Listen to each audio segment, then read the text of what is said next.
What is up, guys? It's Zach here, another video for you guys today. I don't know if you guys can tell, but it's just a little after midnight, 12:17 to be exact. And I just finished a show about 10 minutes ago. And I gotta say, phenomenal show right here. Probably wondering, what show is it? It is Pro Wrestling Guerrillas 7. You can see on the cover here. I kind of like the cover, then I kind of dislike the cover because it's kind of dark, but it's pretty sick at the same time. Because of course, you have the badass, the American Dragon, Bryan Danielson. You have the professional, Scott Lost. It says right there, 7 took place on July 30th, 2010. Here's the disc. You see the American Dragon, Bryan Danielson right there. Pro Wrestling Guerrillas 7, high spots, their 114th show. Nothing on the side, just have part of Scott Lost right there, and of course the gorilla. On the back here you have a whole bunch of pictures from the show, and I'll read it back for you guys.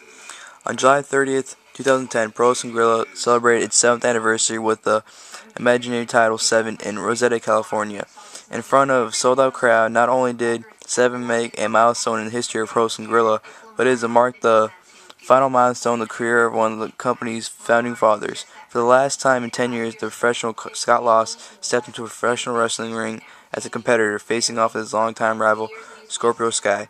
7 also marked the return of two-time former Pro Wrestling Guerrilla World Champion, the American Dragon, Bryan Danielson, as he took on Roderick Strong.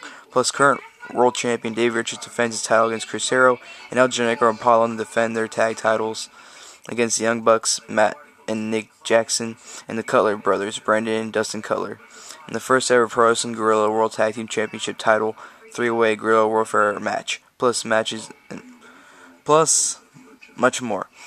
This was one of the best professional wrestling events of the year, if not the last 7 years. So don't waste another moment. Buy 7 on DVD today. As I said, great show. Not one bad match here. Phenomenal show. Definitely go buy it. First match you had was a 6-person tag team match. Peter Avalon, Malachi Jackson, whatever the fuck his name is, and Ryan Taylor versus Brandon Gaston, Johnny Goodtime, and Candice LeRae. This was a fun opener. This was pretty entertaining. You had Peter Avalon. He's a beast. I'm saying that now. He is a freaking beast. Him and Candice LeRae were doing so many sexual things, like when she was on the mat on her stomach, pretend like he was butt fucking her. It was pretty funny. She would try to roll him up, and then he kicked out. Then he pretend like he was eating her out. It was pretty funny.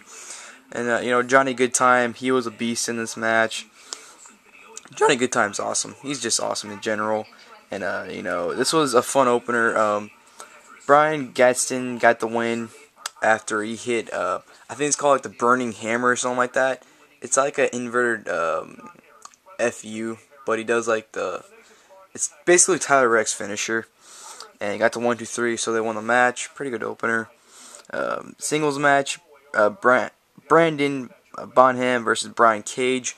Brian Cage from Sacramento, cheering for him. I live in Sacramento, so I gotta cheer for the hometown boy. This was actually his PWG debut, and this was a pretty good PWG debut for him.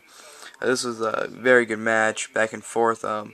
Brandon Bonham actually ended up getting the win after a Canadian Destroyer, it looked like. I'm not sure if that's a Canadian Destroyer, but it looked like it. And he got the 1, 2, 3 and won the match. A singles match, Chris Sabin versus Akira Tazwa, what the fuck the Japanese names are. Fucking confuse me. This was a good match as well. It was great back and forth action. A lot of counters in this match as well.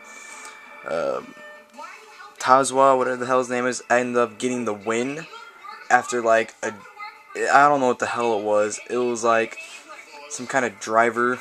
I don't know all these big moves names because I mainly watch WWE, as y'all know, and I haven't watched a lot of indies to know like all these move names. But he hit some kind of like driver on Chris Sabin. He had it like in a powerbomb position, but he ended up like hitting like some kind of Canadian Destroyer or something like that. I don't even know what the hell he did, but he got the win. I'm kind of pissed about that because I wanted Chris Sabin to win, but whatever. Scott Lost retirement match, the professional Scott Lost versus Scorpio Sky. Great match here. A lot of back and forth counters from the two. Scorpio Sky, he just went beast on Scott Lost at the end, just beating the shit out of him.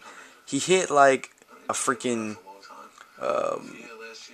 Alex Riley's finisher like 3 times on him, and then he hit like a frog splash, and he kept kicking out.